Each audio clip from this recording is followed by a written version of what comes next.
Hi, and welcome to History Makers. I'm Matt Prater, coming to you from the USA. I'm at the studios of the Light FM in Charlotte, North Carolina, which is part of the Billy Graham Training Center. And it's wonderful to be catching up with one of the local history makers here in the USA. His name's Colin Pinkney. He's a visionary and executive director of the Harvest Center here in the USA. We're going to find out a bit of his story today. Welcome along, Colin. Tell us a bit of your background. Where were you born and raised? Well, Matt, first of all, thanks for having me. What an awesome opportunity experience to be with you this morning.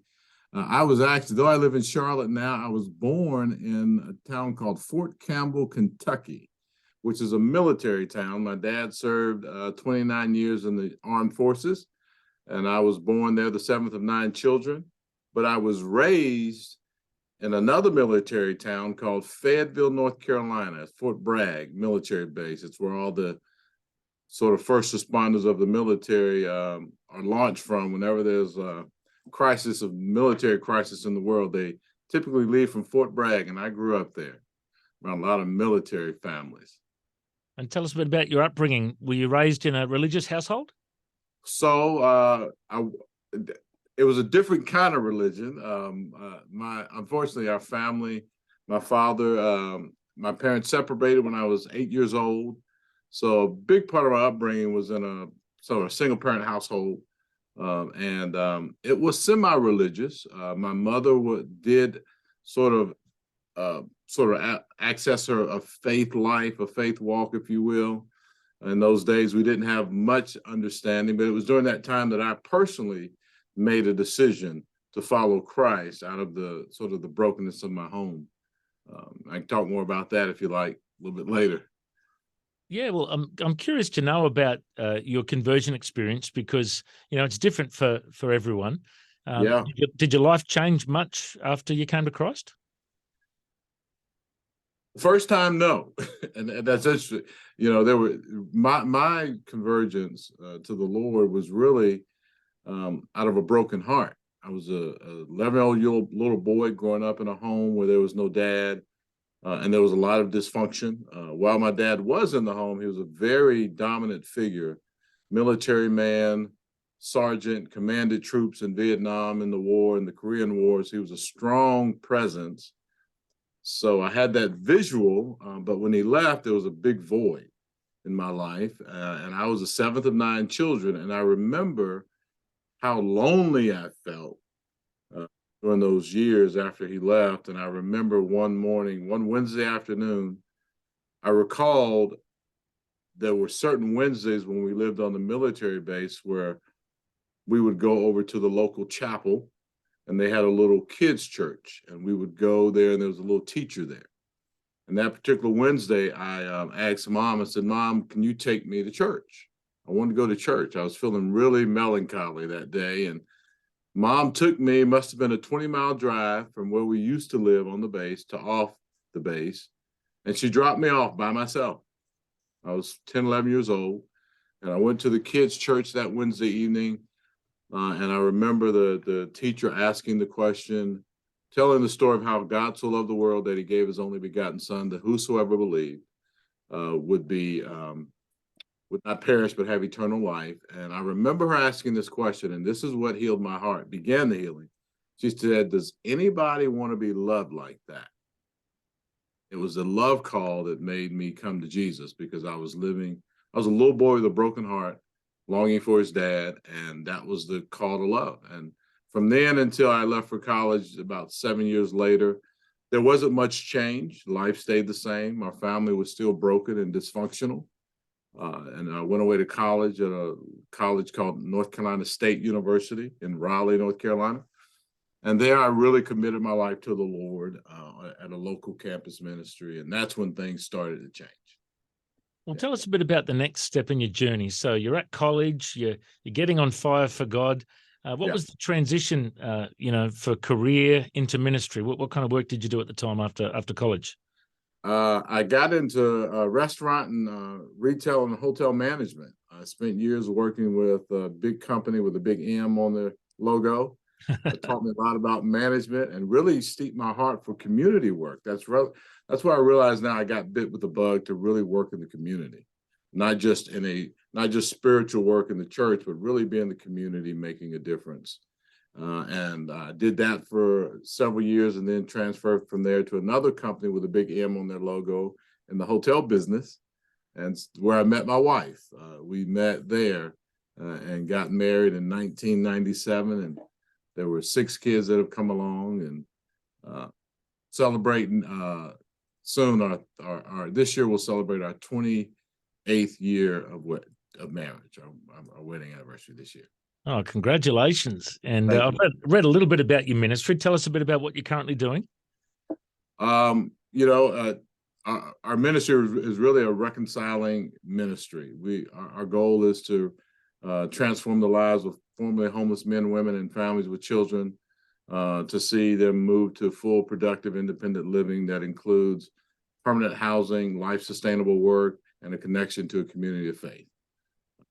Those 3 markers kind of set the stage for how we work with families in our transitional housing ministry. We actually have housing on our campus where individuals and families can live with us for up to 18 months while they get a whole total reset in their life: mental, spiritual, physical, emotional. We have a staff that works holistically to help people reshape and reconcile their lives, first in the natural, but also in the spiritual.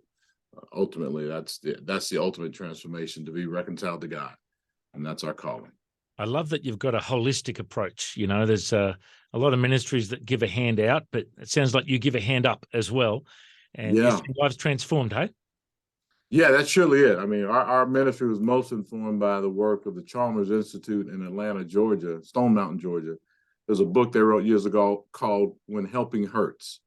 And it gives a framework for the idea that you can actually, there's a certain way you can help people that actually lifts them, but there's a way you can attempt to help them that actually hurts them.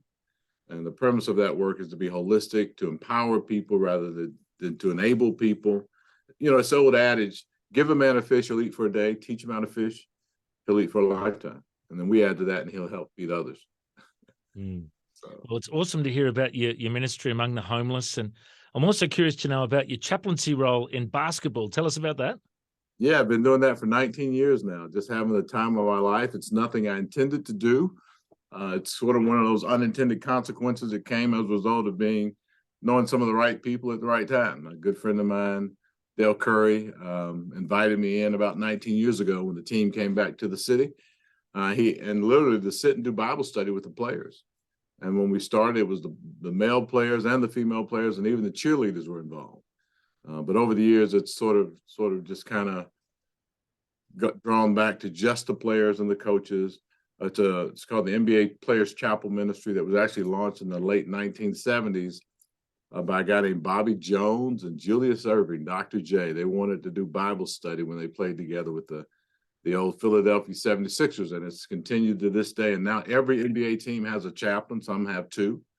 And every NBA ball game is preceded by a chapel service 1 hour before tip-off. And most fans would be surprised to know that, but it's a neat gig to get to sit with these guys. And we talk about things other than basketball. I mean, we talk about basketball, but we talk about life.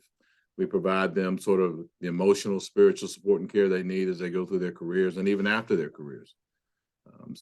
It's been a fun ride. I never thought it's something I would do, because in my daily work, I work with some of the poorest citizens in the city, dare say the country. And then in my after hours, I get to sit with some of the wealthiest, most talented individuals that you've ever seen. And to find out that there's this common convergence of reality, that they're all people and they all have some of the same passions and dreams and hopes and desires. And it just looks different on the outside, but on the inside, they're all longing for something meaningful, something purposeful, and I get to do that, and it's fun.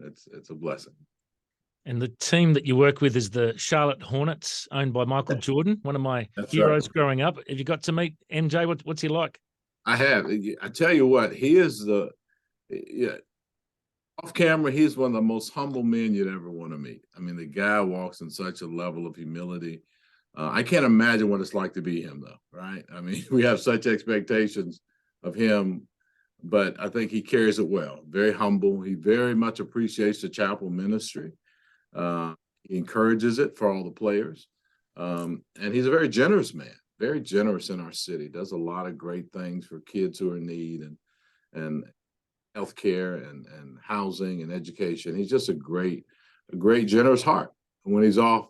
But he's a competitor, I tell you that. He likes, yeah, I think he gets a bad rap for only wanting to win. I think he just wants people to give their best effort.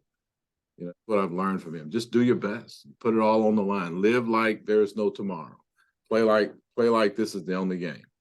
And it shows up in how he lived his life, how he achieved his greatness. But now I think he's trying to create opportunities for other people to do the same in and outside of the league. And it's just fun to watch. Well, what a blessing it is to have a guy like you as a chaplain for the Hornets. I envy you. I'd love to be there hanging out with those basketballers and doing Bible studies with them and chapels. That'd be awesome. But I'm also curious to know a bit about your mentoring and training. You've mentored and trained more than 6,000 men as chairman of the Father-Daughter Summit. Tell us a bit about that. Well, again, most of my life is a convergence of things that I did not plan. The Bible says the man make plans his steps, but the man may make his plans, but God orders his steps. And, I had a plan to live a good life, to live a life of meaning and purpose. And years ago, when my wife and I had our first child, our first son, he was born a preemie. I realized that I wasn't fully equipped. There were things I didn't know. I was scared to death. Didn't get a lot of training from my dad. So I began to look and search for ways to grow my own fathering skill set. And I found a great resource in an organization called the National Center for Fathering out in Kansas City, Missouri. Trained with them and got certified and came back to the city and just began to teach men what I was learning and what I knew and what was helping me to be a better dad, to live fully into the role that I believe God had called me to live. And through that, things just kept coming my way, opportunities to serve more men, to lead conferences in the city. And the idea is to train men to be, fully competent, caring dads at home, because most men have to learn that. It's not a lesson that's easily taught because most men grew up with a vacuum like I did of not having a healthy role model in their home. So they have to find that learning somewhere else. So I've been privileged to teach a lot of men what I've learned that helped me a lot. And it's a blessing. It's just a blessing. Well, it's awesome to hear about all these different aspects of your ministry. And, this program's called History Makers. And just before we started recording, you shared a bit of a story about how this interview came to be. Do you want to just share that with us? Yeah, I don't know if you guys should see this, but there was a book that I had picked up a couple of weeks ago called The History of Charlotte. And I was thinking about our ministry theme for 2023 for this year. And the Lord really made it clear for me to share with the team and others that our effort this year would be to make history. Charlotte is if you know anything about the city, it's an up and coming city, a lot of great things happening, but it has, to its shame, one of the worst track records on moving children and families out of poverty in their lifetime. It's a tragic history, like a lot of cities across the nation. And God just impressed me to be intentional, make history in that way, to create generational wealth, to break the cycle of poverty where we can. And I just shared one morning last week, with the staff. And then I got a text from my friend there at Billy Graham, Braxton. He said, "Hey, Colin, there's a guy who wants to do a podcast and he's talking to folks. And he says, and he's got this podcast called History Makers." And he kept talking. I said, "Wait a minute, you got to stop, Braxton. You just said History Makers." And God just confirmed that was his will for us this year, that even in that chance meeting between you and I, that he confirmed in my heart that what he had shared privately, that he now wanted me to move forward with in ministry. And I thank God for that. I thank God for you being obedient to do what you do. Who would have figured only God could have made a guy from Australia and a guy from North Carolina connect like this? Only God can do it. That's history right there, right? That's history, right? Yeah, no, I got shivers up my spine just hearing that story. And I just think it's a God thing that we're chatting today. And I hope that many people will be encouraged to hear what you're doing with your gifts. You're making history with your calling in life. And I'd love to come and visit one day. So hopefully I can come over and check out your ministry. And you should come and visit us in Australia. Do you know much about Australia? I know there are kangaroos there, I think, right? That's it, yeah. And I think the basketball player who once played with Michael Jordan is a guy from there, right? That's right, yeah. I think Adam Langley, I think that's his name, yeah. Yeah, so that's about all I know, but I'd love to come. I made a commitment now that all our kids are older. Our youngest is 21. The wife and I have intention to do some travel around the world. We want to see what God did on other parts of the planet. So, yeah. Well, you're welcome to come down under and do some ministry in Australia. We'd love to have you.